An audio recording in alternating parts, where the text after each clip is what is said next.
the latest weapon is to use the offices of the government of India to squeeze and strangle Goa's finances, so as to deny the people of Goa the schemes and projects envisaged by the BJP government in the state.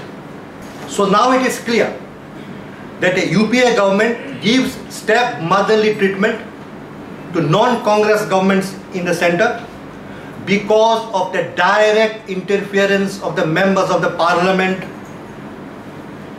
whose main aim is to block the state projects. Now, this is evident from the latest statement of Mr. Shantaram Naik, member of the parliament, who had the audacity to tell the people of Goa that he, along with Mr. Sardina, will ensure that no funds are released to the government of India for boosting tourism in this state. I take this as an offense to the people of Goa, which in the past no other member of the parliament has indulged in. This is the first time a member of parliament has indulged in such an offense to the people of Goa by saying that I will see to it that the money is not been released to the government for the projects.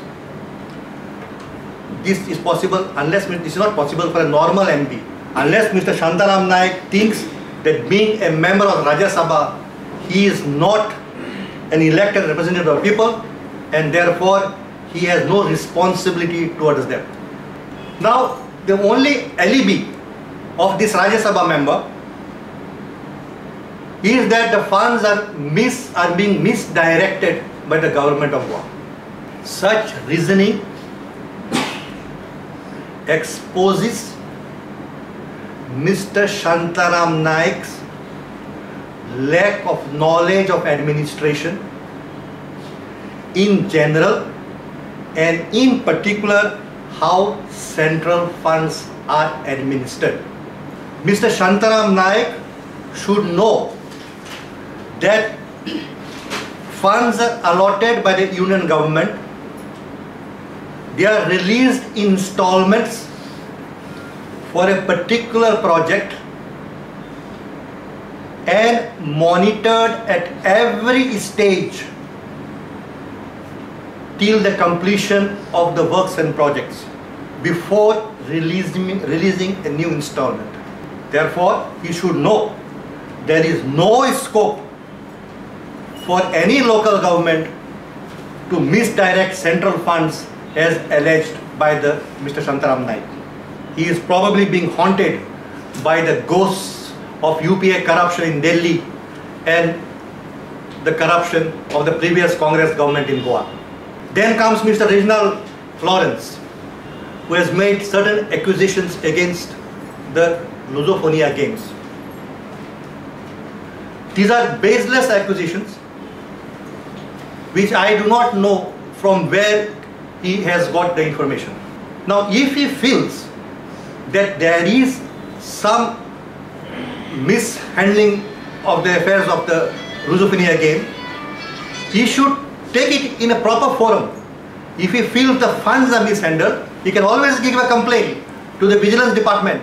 He can always go to later on to Lok Ayukta. The assembly is coming, he can raise the issues, but just irresponsibly telling people that the Lusophonia game, there is some gotalas, I don't think that will be, the people of Goa will buy this argument. In fact, this Lusophonia game was given in 2010.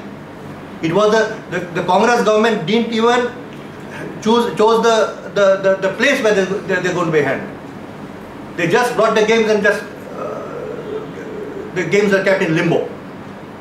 It is Mr. Manwar Parrikar who took personal interest in having these games. And there are some accusations that there is no parking space in the Bambolim project sports complex. Now, have you checked it? There is enough parking space. Even the military has been spoken to, and parking space arrangements have been made in the adjacent military ground. Parking space arrangements are made by going to introduce a shuttle service. So how can you, just because you have got the freedom to speak and your things are being polished, you cannot just denigrate the people who are working in this Lusophony games unless and until you got concrete and reasonable proof that something wrong is being done. Then he's talking about misdirection of funds. What happened when Sonia Gandhi came here for the Golden Jubilee celebration? How many lakhs were spent? Some 32 lakh rupees were spent only on national papers. Then he came for the defunct IT Habitat, Sonia Gandhi. 10 lakh rupees were spent only on advertisement. And then when, if BJP national leader opposition from both Rajya Sabha, Lok Sabha, the chairman of NDA, which is supposed did not come, was supposed to come, and they are welcomed, you are taking objection? Are they not a part of governance? Are they not the national leaders, just like Sonia Gandhi is? So question of complaining does not arise. Courtesy demands that... You don't feel it is wrong. Huh? You don't feel anything. Absolutely not wrong, unless and until there are elections close by. And you are using government funds to boost your image for elections, yes. Then it is objectionable, not only because from the point of view of spending money, but objectionable from the point of view of boosting your party's chances at the cost of the government to obtain some benefits. Like Mr. Sheila Dixit, she was pulled up by CAG in Delhi. Like in Rajasthan, they were pulled up because when some elections were being held, some panchayat or something. So that is different. But when somebody comes which is not at all connected with the electoral process, and they are national leaders, in fact, there were 9 of them which were state guests. Then why were they state guests? Why are you giving them Z category? Government of India is giving them. They are not spending money. Why are you giving them a car with flags? So that means they are part of the governance of this country. So if you welcome national leaders and or state guests, I don't think anything is wrong. But you should know, Shantaram, like how much was spent spent by them, and much more. I have only this much figures. Now, why I am taking objection, Shantaram Naik? Now it is clear that whatever government of Goa asks government of India, the mining help, the help for ask the Prime Minister, as well as when they went for the meeting of the Planning Commission. Then they asked about some money for the airport to improve the airport facilities.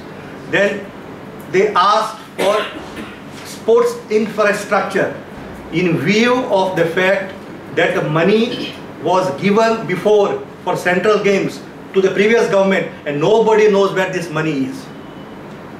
Some 80 crores. So we have asked for some 250 crores and they have promised to give, but they have not they have made no commitment. Now it is clear that it is these MPs which are coming on the way of the people of Goa's benefit. And therefore I take strong objection to the MPs interfering in such a manner.